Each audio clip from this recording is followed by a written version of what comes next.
नमस्कार। हमारी आज की क्लास में हम सीखेंगे क्रिया किसे कहते हैं। तो बच्चों, क्रिया को इंग्लिश में बोला जाता है वर्ब, VERB, वर्ब। अब क्रिया होती क्या है? एक मिनट रुकिएगा, मुझे प्यास लग रही है, मैं थोड़ा पानी पी लेती हूँ। मैं पानी पी रही हूँ। अब मैं थोड़ा सा क्रिया के बारे में पढ़ लेती हूँ। तो मैं क्रिया के बारे में पढ़ रही हूँ। अब बच्चों, मैं थोड़ी देर कुछ सेकंड्स के लिए गेंद से खेल लेती हूँ।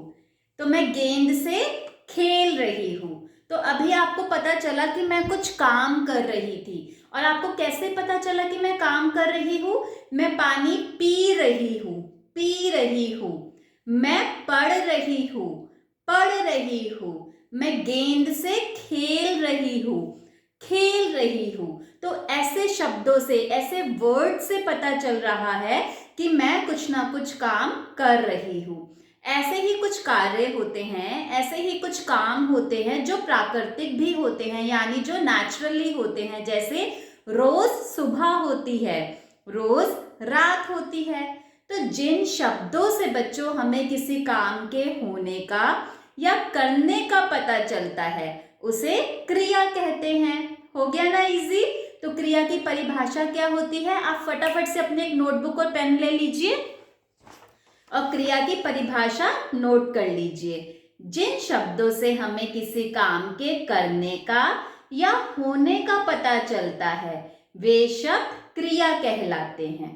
तो आप इस परिभाषा को, इस डेफिनेशन को नोट कर लीजिए। आई होप अब आप भूलेंगे नहीं कि क्रिया किसे कहते हैं। अब हम कुछ एग्जाम्पल्स के साथ देख लेते हैं, इससे आपके डाउट्स और ज्यादा क्लियर हो जाएंगे। तो सबसे पहला उदाहरण है, हम हिंदी पढ़ रहे हैं। तो बच्चों, अब इसमें देखिए, पढ़ रहे हैं, इससे हमें क्या पता चल रहा है कि हम कोई काम कर रहे हैं। तो इस पूरे वाक्य में क्रिया क्या हो गई? पढ़ रहे हैं, पढ़ना। ठीक है, क्योंकि इससे हमें पता चल रहा है कि हम कोई काम कर रहे हैं। दूसरा उदाहरण है, तुम पाठ सुन रहे हो। तो बच्चों, सुनना, सुन रहे मतलब कोई ना कोई काम कर रहे हैं। सुनना भी एक काम होता है, तो इसलिए सुन रहे हैं क्रिया हो गया। तो इस वाक्य में सुन रहे हैं हमारा, सुनना हमारा क्रिया शब्द हो गया। ठीक है, अगला उदाहरण है, वे खाना खा रहे हैं। खा रहे हैं यानी कोई काम कर रहे हैं, तो इसमें खा रहे हैं हमारा क्रिया हो गया। समझ आ गया? अगला उदाहरण है, आकाश में पक्षी उड़ रहे हैं। अब जो पक्षी हैं, जो बर्ड्स हैं, वे आसमान में, आकाश में उड़ रहे हैं, यानी कोई काम कर रहे हैं। उड़ना भी एक तरह का काम हो गया। तो उड़ रहे हैं, यह हमारी क्रिया हो गई।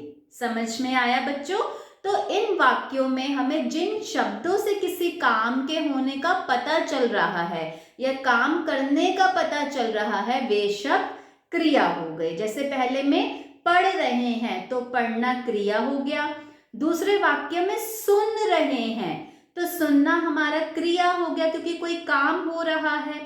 तीसरे वाक्य में खा रहे हैं, यानी कोई काम कर रहे हैं, तो खा रहे हैं क्रिया हो गया। और आखिरी वाक्य में उड़ रहे हैं, उड़ना यानी कोई काम चल रहा है, इसलिए उड़ रहे हैं क्रिया हो गया। ठीक है, अब जैसे मैं आपको पढ़ा रही हूं, तो मैं क्या काम कर रही हूं इस वक्त? मैं आपको पढ़ा रही हूं, पढ़ा रही हूं, तो यह क्रिया हो गया। आप यह वीडियो देख रहे हैं, तो देख रहे हैं, देखिए देख रहे हैं यानी कुछ काम कर रहे हैं, इसलिए देख रहे हैं क्रिया हो गया। ठीक है, समझ में आ गया? आप यह वीडियो देखकर कुछ सीख रहे हैं, तो सीख रहे हैं यानी आप कुछ लर्न कर रहे हैं, आप कुछ काम कर रहे हैं, इसलिए सीख रहे हैं हमारा क्रिया हो गया। समझ में आया बच्चों? तो जिन वाक्यों में, जिन सेंटेंसेस में हमें किसी काम के होने का या करने का पता चलता है, वे शब्द क्रिया कहलाते हैं। ठीक है, अब जैसे ऐसे ही कुछ नेचुरली होते हैं, जैसे बाहर बारिश हो रही है। अब बारिश नेचुरली हो रही है, लेकिन कोई काम हो रहा है, तो हो रही है, बारिश हो रही है मतलब क्रिया हो गया। ठीक है, बाहर धूप निकली हुई है, तो धूप नेचुरली निकली हुई है, इसलिए धूप निकली हुई है क्रिया हो गया। समझ में आ गया क्रिया क्या होता है? तो क्रिया को इंग्लिश में वर्ब बोला जाता है। जिन वाक्यों में, जिन सेंटेंसेस में बहुत इजी है, हमें किसी काम के होने का या करने का पता चलता है, उसे क्रिया बोला जाता है।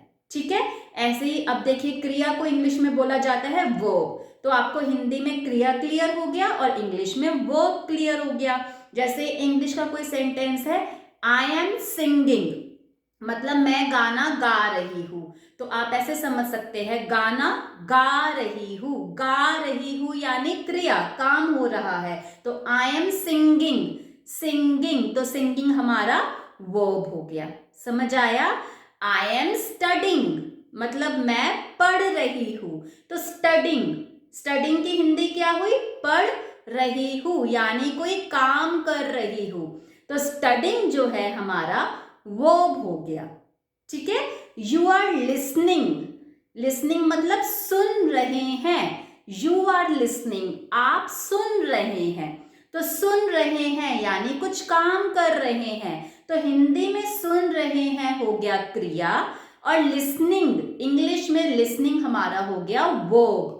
तो यू आर लिसनिंग, तो लिसनिंग मतलब इस सेंटेंस में लिसनिंग इज अ वर्ब। समझ में आया?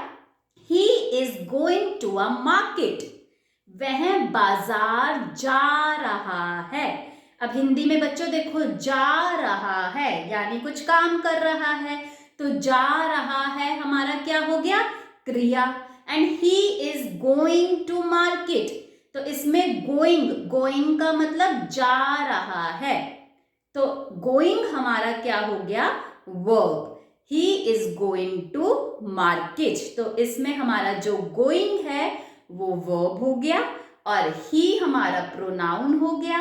ठीक है, is helping verb हो गया। ठीक है बच्चों, और to market हमारा ऑब्जेक्ट हो गया।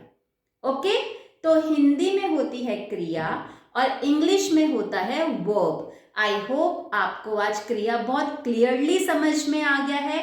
अब चाहे इंग्लिश में वर्ब हो, चाहे हिंदी में क्रिया हो, आपको एक सेंटेंस पढ़ना है, उसमें देखना है कि इसमें से ऐसा कौन सा वर्ड है, कौन सा शब्द है जो हमें किसी काम के होने का या करने का बोध करवा रहा है, यानी हमें पता चल रहा है कि इस वर्ड से, इस पर्टिकुलरली शब्द से हमें पता चल रहा है कि कोई काम हो रहा है या कोई काम चल रहा है, तो ऐसे ही शब्द को हम क्रिया कहेंगे या ऐसे ही वर्ड को हम वर्ब कहेंगे। ठीक है, तो अगर एग्जाम में आपका हिंदी में क्रिया आता है कि इसमें से क्रिया शब्द चुनिए, या इंग्लिश में आता है कि find the verbs from the following sentences, तो आई होप आप आराम से उसमें से सेलेक्ट कर पाएंगे कि किसे क्रिया कहते हैं या किसे इंग्लिश में वर्ब कहते हैं।